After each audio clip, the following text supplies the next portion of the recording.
Hello guys, कैसे हैं आप सभी। वेलकम बैक टू जेआरएफ अड्डा। मैं प्रियांशी शर्मा आपकी होम साइंस मेंटर इस सेशन में आपका स्वागत करती हूँ। सेशन को करेंगे लाइक एंड शेयर, एंड जिसने चैनल सब्सक्राइब नहीं किया है तो कर लीजिए।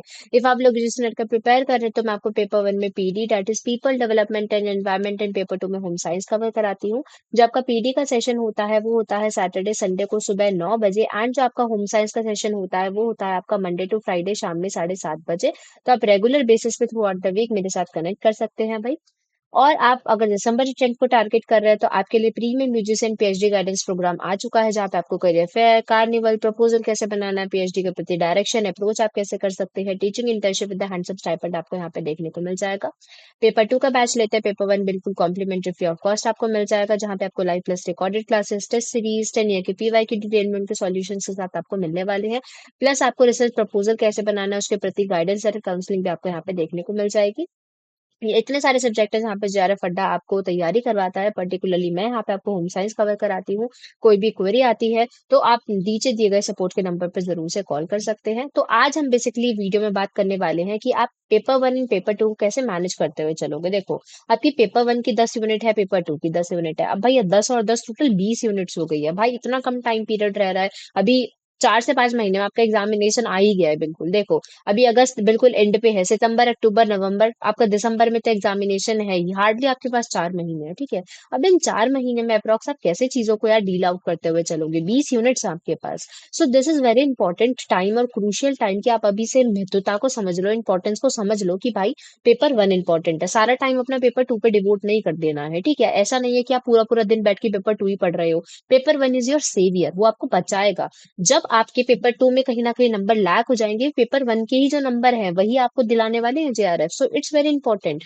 यूजीसी नेट तक का सफर तो आसान होता है, बट नेट से उठ के जेआरएफ तक का सफर बहुत मुश्किल होता है भाई। तो बहुत जरूरी है कि आप पेपर 1 की इंपॉर्टेंस को समझ जाइए, अभी से समझ जाइए। तो इट्स वेरी इंपॉर्टेंट कि आप पेपर 1 की महत्वता को समझो और इस पे भी काम करना स्टार्ट करो। सिर्फ सारा टाइम पेपर 1 को ही नहीं देना है, सिर्फ सारा टाइम पेपर 2 को ही नहीं देना है। दोनों को मैनेज करते हुए चलना है, बैलेंस करते हुए चलना है। सो आप अपने एक टाइम टेबल बना लो। देखो फॉर एग्जाम्पल, जैसे कि अगर मैं बात करूं, मंडे का आपने अपना टाइम टेबल बनाया, अपने ना पूरे डे के स्लॉट को ना 2 टाइम में आप बांट लो। जैसे आप मॉर्निंग वाला स्लॉट ले सकते हो और आप इवनिंग वाला स्लॉट ले सकते हो, ठीक है। मॉर्निंग वाले स्लॉट के अंदर आप फॉर एग्जाम्पल, जैसे कि अगर मैं बता रही हूँ, आप पेपर 1 कर लो, हो सकता है आपको पेपर 2 करने में ज्यादा मजा आता हो, ठीक है। मैं फॉर एग्जाम्पल सुबह सुबह मैं बड़ी फ्रेश होती हूँ, मैं मॉर्निंग पर्सन, ठीक है। मैं अपने वर्कआउट वगैरह करके मैं पेपर 1 की तैयारी बहुत अच्छे से कर सकती हूँ। तो मैं क्या करती हूँ, मैं पेपर 1 को अपना मॉर्निंग स्लॉट में रख सकती हूँ, ठीक है। अगर आपको लगता है कि आप नाइट वाले पर्सन हो, आपको बिल्कुल फ्रेश चाहिए पेपर 1 करने के लिए, तो आप उसको इवनिंग वाले स्लॉट में रख दो। This just example that you can modify by your own, ठीक है। तो मॉर्निंग स्लॉट में फॉर एग्जाम्पल आप पेपर 1 रख लो। सिर्फ सारी की सारी क्लासेस के लूप में नहीं फंसते रहना है, ठीक है। पूरा दिन बैठ के क्लासेस देखे जा रहे हो, देखे जा रहे हो, देखे जा रहे हो। तो इट्स वेरी इंपॉर्टेंट, क्लासेस देखो।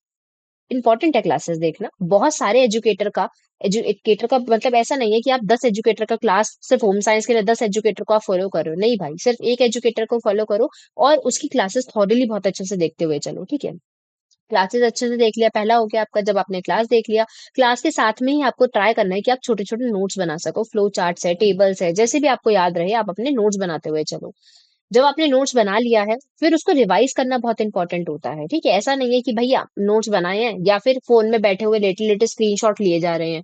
वो स्क्रीनशॉट किसी काम के नहीं होते। मेरे फोन में भी आज 2000 स्क्रीनशॉट थे जब मैंने अपनी तैयारी करी थी, वो कभी नहीं उठा के पढ़े थे मैंने।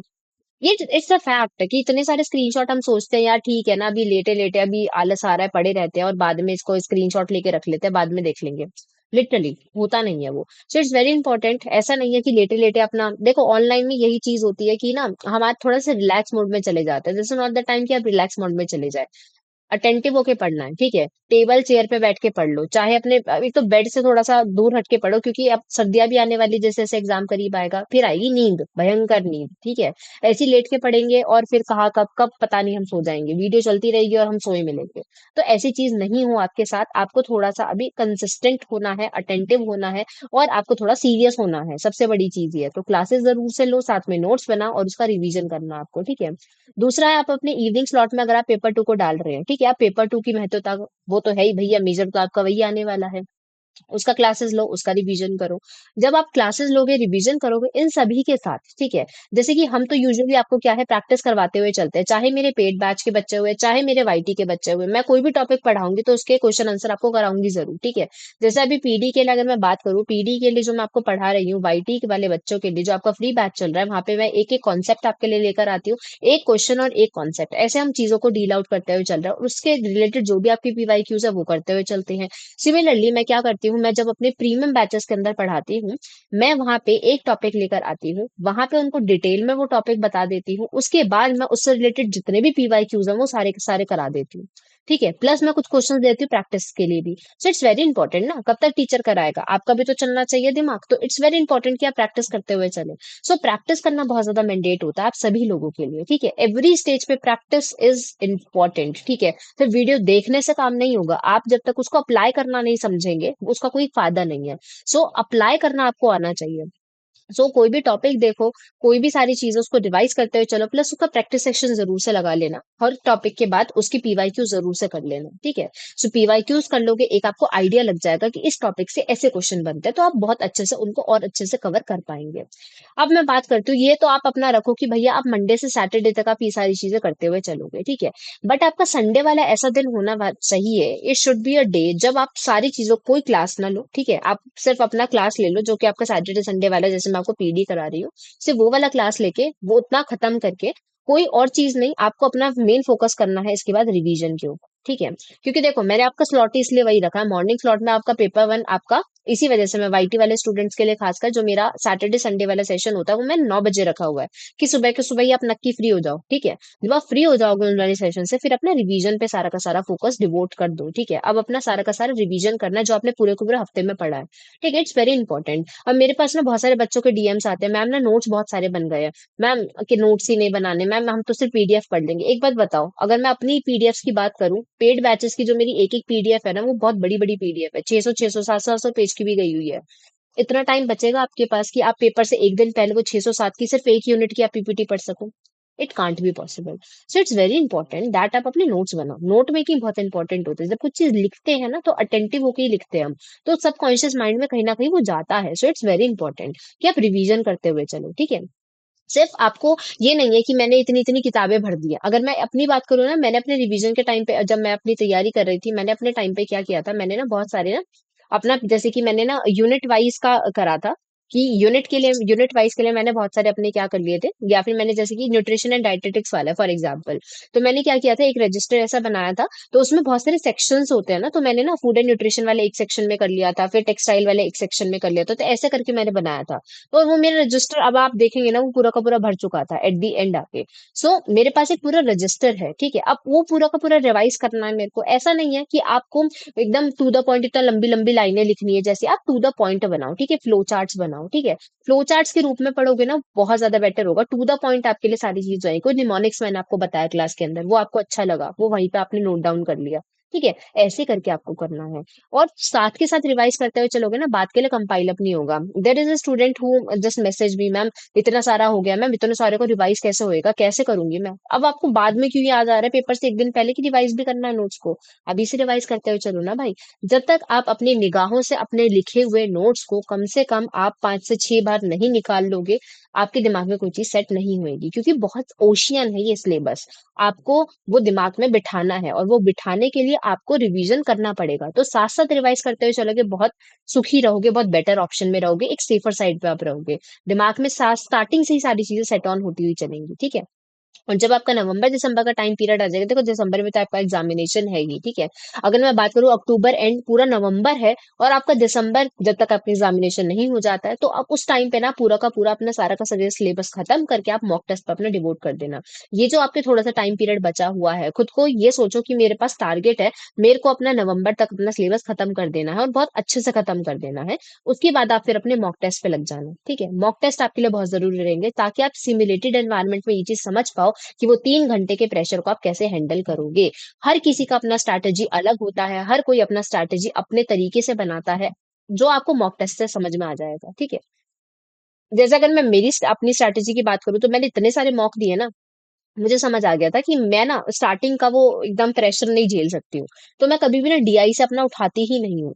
मैं अपना जो पोर्शन उठाती हूँ ना, जैसे मेरे पास एग्जामिनेशन आता है, मैं क्वेश्चन नंबर 5 से उठाती हूँ। तो मैं क्वेश्चन नंबर 5 से लेके क्वेश्चन नंबर 50 तक अपना करती हूँ 1 घंटे के अंदर, ठीक है?